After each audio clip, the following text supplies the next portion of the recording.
Il était une fois un jeune marin, un jeune pêcheur, qui s'appelait Peyre.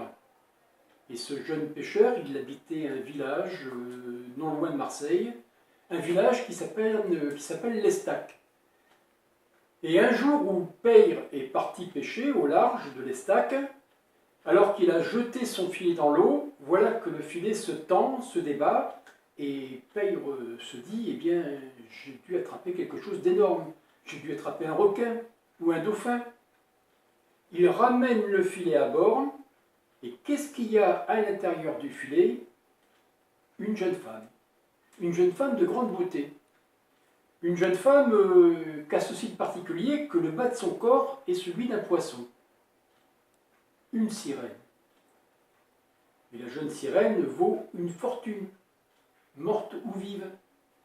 Mais bon, le Peyre a bon cœur, alors il va la remettre à l'eau, et au lieu de s'enfoncer de nouveau dans les profondeurs de la Méditerranée, la jeune sirène va tourner et elle va circuler autour de l'embarcation pendant quelque temps, et elle va venir s'accouder au bord.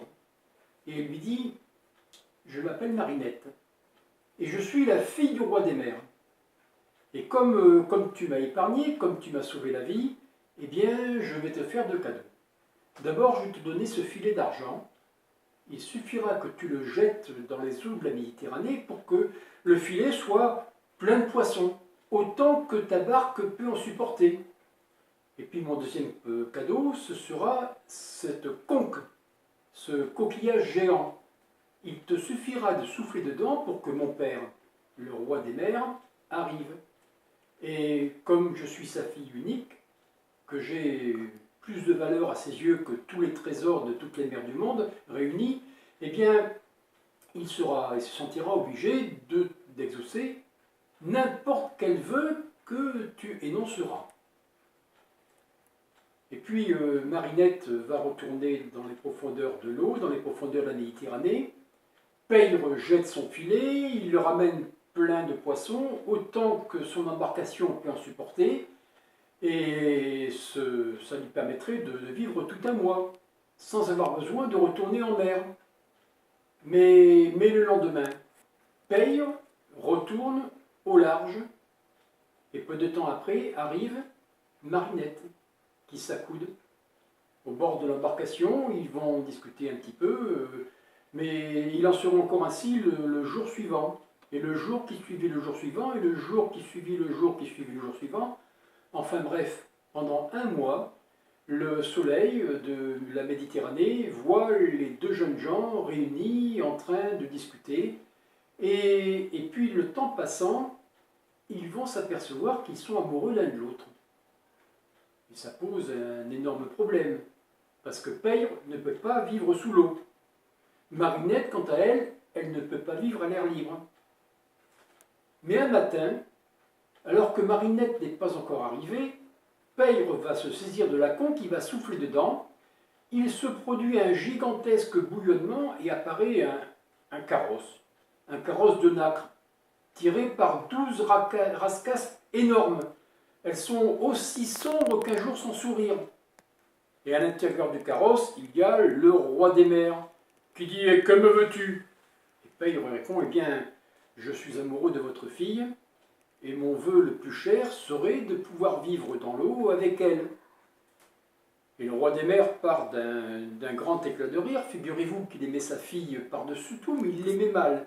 Il voulait la garder pour lui seul. Et il lui dit, puisque c'est là ton vœu, il en sera ainsi.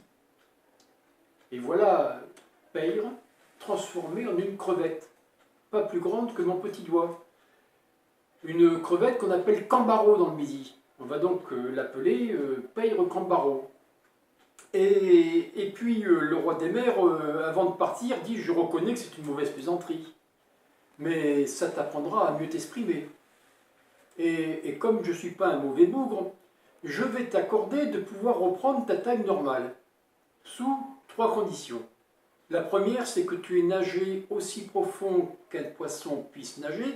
La seconde, c'est que tu aies volé aussi haut qu'un oiseau puisse voler. Et la troisième condition, c'est que tu te sois enfoncé dans les profondeurs de la terre jusqu'à rencontrer le diable, jusqu'à rencontrer le souffle du diable.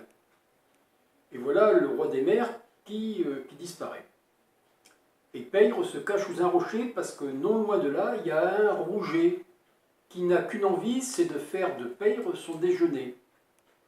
Et puis le temps passant, Pègre a faim à son tour. Il va sortir pour chercher un peu de nourriture, et le rouget qui n'était guère loin, qui s'était caché, eh bien se jette sur lui et l'avale, d'un coup, sans mâcher. Il le gobe, autrement dit. Et c'est tant mieux parce que voilà Pègre qui se retrouve vivant et entier dans l'estomac du poisson. Et là, qu'est-ce qu'il va faire? Eh bien, il saute d'un côté, de l'autre, d'un côté, de l'autre, d'un côté, de l'autre, d'un côté, de l'autre, d'un côté, de l'autre, d'un côté, de l'autre. Le poisson ne se sent pas très bien et il dit « Qui que tu sois, sors de là !» Et Pègre répond « Non, pas avant que tu n'aies nagé aussi profond qu'un poisson puisse aller. » Le poisson s'élance, il va traverser 7 mers et 7 océans. Il arrive dans le plus grand d'entre eux, il va s'enfoncer le plus profondément possible jusqu'à toucher le fond. Et puis, il revient à son point de départ. Et là, il ouvre la bouche pour libérer Pègre. Et qu'est-ce qui arrive? Un pigargue, un aigle des mers, qui attrape le poisson et Pègre avec. Et puis l'oiseau va s'envoler. Et Pègre, dans l'estomac, qu'est-ce qu'il fait? Eh bien, il saute d'un côté, de l'autre, d'un côté, de l'autre, d'un côté, de l'autre, d'un côté, de l'autre, d'un côté, de l'autre. L'oiseau, l'aigle des mers, le pigargue ne se sent pas très bien, et il dit « Qui que tu sois, sors de là !» Et Pègre répond « Non, pas avant que tu aies volé aussi haut qu'un oiseau puisse aller. » Et l'oiseau s'élance. Il prend son envol pour franchir 7 montagnes, et puis arrivé au pied de la plus grande d'entre elles, il va aller jusqu'à son sommet, et puis il revient à son point de départ. Il ouvre le bec pour libérer Pègre Cambaro, et qu'est-ce qui arrive? Un dragon, qui avale l'aigle, le poisson et Pègre Cambaro.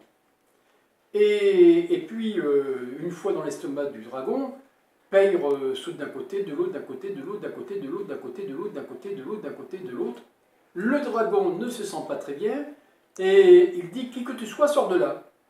Et Pègre répond « Non, pas avant que tu te sois enfoncé dans les profondeurs de la terre, jusqu'à sentir le souffle du diable. » Le dragon, eh bien, de galerie en couloir, il va s'enfoncer dans les profondeurs de la terre, il va arriver jusqu'en enfer, il va rencontrer le diable, il va le saluer, bien poliment, et il revient à son point de départ.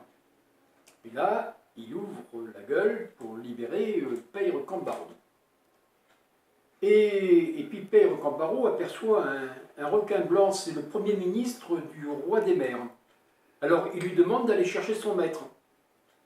Se produit le même bouillonnement phénoménal, apparaît le carrosse de nacre, à l'intérieur le roi des mers, il y a bien entendu les 12 rascasses, énormes, géantes, aussi sombres qu'un jour sans sourire, et le roi des mers lui dit « Et que me veux-tu encore ?»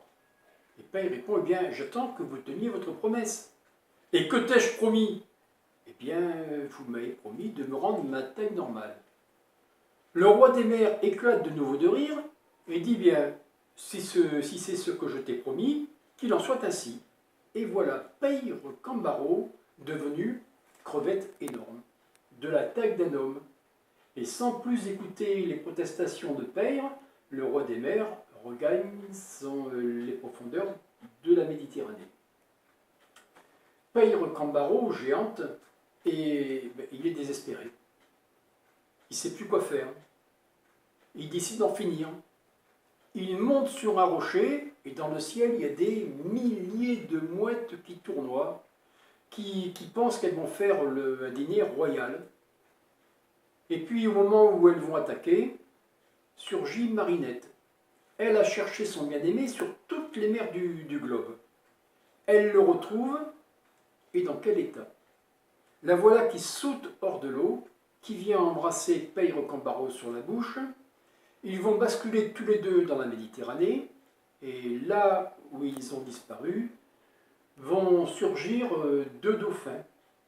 Deux dauphins d'argent, c'est Marinette, qui peut enfin respirer comme un humain, puisque chacun sait que les dauphins ne sont pas des poissons. Et puis c'est aussi Peyre, qui lui peut vivre dans l'eau. Et puis les pêcheurs de l'Estac racontent que le matin, alors que le jour se lève à peine, on voit quelquefois, parfois, un couple de dauphins d'argent qui s'amusent au large. Et ce couple de dauphins semble s'aimer tendrement. Et cric et crac, mon histoire est finie.